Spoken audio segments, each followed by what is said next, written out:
네, 이번 사건은 여러분 울산에서 일어났던 역시 자매가 피해를 당한 사건의 내용을 전달을 해드리도록 하겠습니다.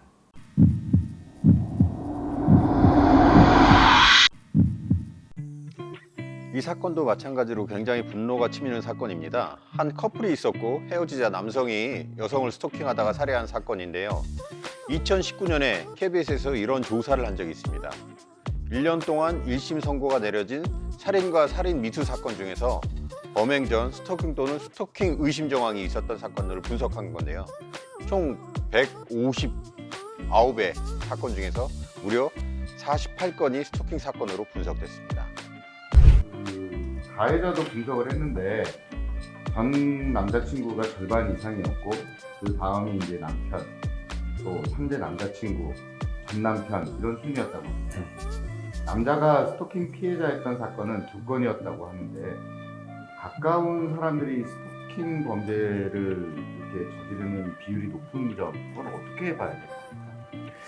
저는 사실 이 통계에 대해서 조금 우리가 깊이 생각해 볼 필요는 있다고 봅니다. 왜냐하면 이 가까운 사이라고 하는 것이 사실 개념화되지는 않았어요. 그러니까 가해자 입장에서는 내가 가까운 사람이었다라고 그냥 주장을 하면 그 스토킹 범죄에 대해서 정확하게 밝혀지지 않았던 이런 자료들만 가지고 실제 가까운 사이인 것을 우리가 오해할 수도 있거든요.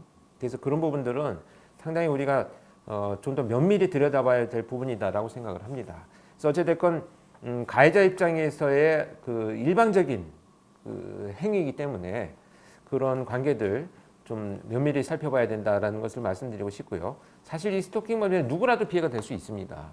현재까지 가해자들에 의해서 강력범죄가 발생된 것이 이제 피해 여성들이 많았기 때문에 우리가 그렇게 인식을 할 수도 있어요. 그러나 사실 그보다 면밀히 들여다본다면 연예인들도 될 수가 있고요. 또 누구나도 그 피해자가 될 수 있기 때문에 사실 이 통계나 또 가해자들에 대한 심리적 분석들 유형화시키는 작업들은 앞으로 우리 사회가 좀 빠른 시간 안에 연구가 진행되어야 될 부분이다 이렇게 생각을 합니다. 이제 사건에 대해 본격적으로 이야기를 나눠보겠습니다. 이 안타까운 살인 사건은 2012년 7월 울산 중구의 한 주택에서 발생을 했습니다.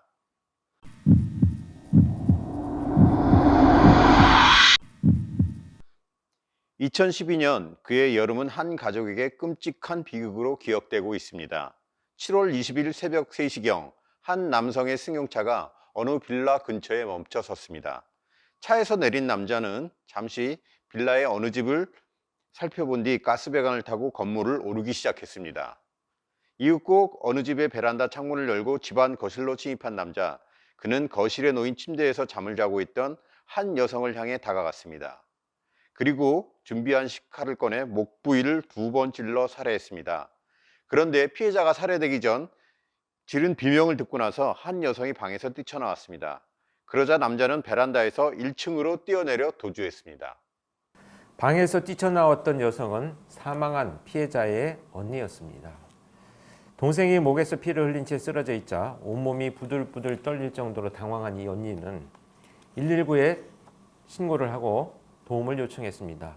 그런데 돌이킬 수 없는 비극은 또다시 일어났습니다. 도망간 줄 알았던 범인이 다시 가스배관을 타고 올라와서 신고 중이던 언니를 공격한 것입니다. 동생이 이렇게 칼이 찔려서 예. 출혈이 심하다. 예, 네. 그런 내용 주고받는 사이에 예. 그 비명 소리 들리면서 전화 끊어졌습니다. 근데 그 비명 소리에 이제 약간 그 핸드폰 뺏는 소리도 들리고 예, 그랬었거든요. 남자가 피해자의 배를 한 차례 찌르자 피해자는 안방으로 도망을 가다 바닥에 쓰러졌습니다.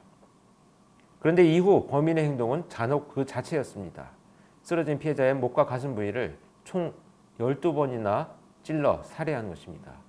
두 자매를 무참히 살해한 범인은 27살의 김홍일, 두 번째 살해당한 피해자의 전 남자친구로 알려져 있습니다.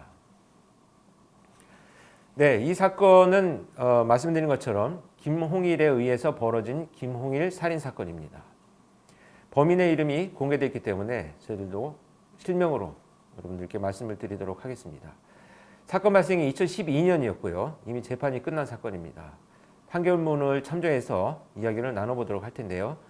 그 중에 내용을 보면 피해자 중에 언니와 김홍일은 약 3년간 교제한 것으로 기록이 되어 있습니다. 그런데 당시에 조사했던 초창기 내용을 보면 교제한 것이 아니고 피해자의 아버지가 일을 하는 곳에서 김홍일은 아르바이트를 하면서 생활했기 때문에 자신이 마치 피해자의 여성과 사귀고 있었다, 잘 알고 지내는 사이였던 것을 왜곡되게 받아들이고 자신이 마치 그동안에 사귀고 있었다라는 것으로 주장을 하고 있는 것으로 보여집니다. 이게 지금 판결문에 보면 그 범인 김홍일이가 라스베가스를 타고 올라가기 전에 그 부모님의 그 자매 부모님의 차가 있는지 주차가 되어 있는지 확인하고 그 다음에 방에 불이 꺼져 있는지 이런 부분을 살펴봤다 이런 내용이 나옵니다. 그리고 흉기도 미리 이제 준비를 했고 이렇게 들어갔는데 뭐 전형적으로 계획된 살인범죄라고 해야겠죠. 그렇죠. 이제 말씀드린 것처럼 김홍일은 그 아버지가 일을 하는 곳에서 일을 했었기 때문에 그 어느 시간대에 부모가 있을 것이다 없을 것이다를 알고 있었던 거고요. 차도 그래서 알고 있었던 것으로 추정이 되고요. 특히 이 범죄를 보시면 계획을 수립합니다. 그 다음에 범행 도구를 준비해서 실행을 하죠.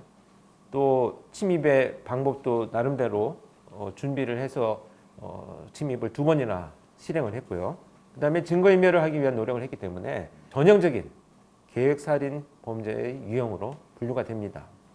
지금 자매가 모두 이렇게 살해당한 것도 너무 안타까운데 더 안타까운 거는 그 언니가 119에 신고하는 과정에서 그 김홍일이 다시 배관을 타고 올라와서 다시 공격을 했지 않습니까? 근데 그 당시 그렇게 참혹했던 순간이 전부 그 이제 119 신고 과정에 전부 녹음이 돼 있다고 그러더라고요. 짧은 순간 공격을 당했기 때문에 뭐 도움을 받을 수는 뭐 없었고 바로 사망하셨기 때문에 좀 그런 안타까운 마음이 드는데 참 이해할 수 없는 또 그렇죠. 아주 잔혹한 네. 아주 범인이라고 생각합니다. 자매를 한꺼번에 잃은 부모님의 상심한 마음에는 헤아릴 수조차 없는데 사건을 돌이켜보면 김홍일이 체포된 이후 피해자의 동생을 살해한 이유에 대해서 집에 침입했는데 동생과 마주쳤고 동생이 비명을 지르며 달려들어서 놀라서 우발적으로 살해했다 이렇게 주장을 했거든요. 당시 현장에는 동생이 누워있던 침대 바닥에만 혈흔이 있었고 김홍일이 목을 정확히 2번 공격해서 살해했다고 하는데 현장으로 보면 김홍일의 주장처럼 피해자가 달려들어서 살해했다는 주장이 가능한 것인지 어떻게 보십니까? 이거는 우발적인 범죄가 절대 아닙니다. 그 칼을 계획해서 준비해 갖고 지금 집안의 상황을 충분히 알고 있었기 때문에요. 그래서 지금 우리가 전 사건에서는 말씀드린 것처럼 목을 찔러서 치명적인 공격을 한다라고 하는 것은 자신이 이미 이 범죄를 끝까지 실패하지 않고 실행하겠다라고 하는 범죄 의도를 보여주는 행동의 공격이다 이렇게 우리가 해석할 수가 있습니다. 특히 경찰 조사를 받을 때 김홍일이 진술한 내용을 보면 시칼을 준비할 때부터 이미 피해자들을 죽일 수도 있다라고 생각을 했다라고 하는데요. 이것은 죽일 수도 있는 것이 아니고요. 죽일 의도를 충분히 가지고 침입을 했던 것이지 칼을 가지고 들어가서 뭔가 대화를 나누려고 했다라고 하는 이런 그 우리 기대는 할 수가 없는 상황입니다. 그렇기 때문에 뭐 언니만 피해자로부터 동생이 김홍일을 좋지 않게 생각을 하고 있었다 이미 언니를 통해서 그런 얘기를 들었다라고 자기가 주장을 하고 있는데요. 결국은 갑작스럽게 만나서 피해자의 동생을 공격한 것이 아니고 충분히 만났을 때 공격을 할 것이다라는 것을 예상을 하고 있었다 이렇게 해석을 할 수가 있겠습니다. 피해자의 동생은 목에 2번을 칼로 찔렀고 언니는 목과 가슴에 총 12번을 공격해 살해했는데요. 공격 횟수를 갖고 뭐 얘기하는 건 좀 죄송스럽긴 하지만 이런 부분을 갖고 분노가 더 컸다 이렇게 볼 수 있을까요? 그거는 지금 뭐 사실 김홍일을 직접 조사하지 않았기 때문에 알 수 있는 상황은 아닙니다만 제가 다른 사건의 유형으로 봤을 때는 지금 119에 전화를 해서 구조 요청을 하고 있는 사이에 다시 침입을 해서 공격을 하는 상황입니다. 그렇기 때문에 언니 입장에서는 또 다른 가족들의 어떤 피해자인 동생이 사망을 했는지 안 했는지를 확인하지 못하는 상황에서 더 큰 피해가 일어날 것이 예상이 되어 가지고 아마도 이 언니인 피해자는 좀 극렬하게 저항을 했기 때문에 그것을 제지하고 또 자기 그 범행을 실행하기 위해서 김홍일이가 훨씬 더 많은 공격을 한 것으로 보여집니다. 정말 분노할 수밖에 없는 공격의 상황이라고 봐야 되겠죠. 이제 지금 김홍일이 같은 경우에는 당시 이제 자매를 이렇게 살해하고 도주를 했다고 합니다. 2달 가까이 이제 모습이 드러나지 않고 생활 반응이 보이지 않아. 뭐 여기서 보통 말하는 이제 생활 반응이라고 하는 거는 뭐 카드를 사용한다든지 아니면 그렇죠. 온라인 접속을 한다든지 뭐 이런 것들을 하겠죠. 그래서 일부에서는 뭐 자살을 한 거 아니냐 이렇게 추정을 했다고도 하는데, 하지만 김홍일은 산속에 숨어 있었습니다.